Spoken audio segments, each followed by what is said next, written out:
সাভারের আশুলিয়ায় বেতনের দাবিতে বাইপাইল আব্দুল্লাপুর মহাসড়ক অবরোধ করে রেখেছে শ্রমিকরা। সকাল থেকে আশুলিয়ার নিশ্চিতপুর ইটখোলা এলাকার নাসা গ্রুপের শ্রমিকরা বাইপাইল আব্দুল্লাপুর মহাসড়ক অবরোধ করে, যার ফলে মহাসড়কে যান চলাচল বন্ধ রয়েছে।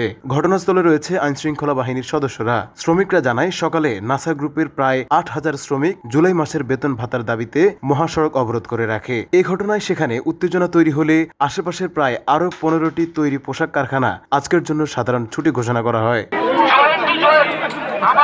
এ বিষয়ে শিল্প পুলিশ ১-এর পুলিশ সুপার মমিনুল ইসলাম ভূঁইয়া বলেন, নাসা গ্রুপের শ্রমিকরা মহাসড়ক অবরোধ করে রেখেছে, বিষয়টি সমাধানের চেষ্টা চলছে।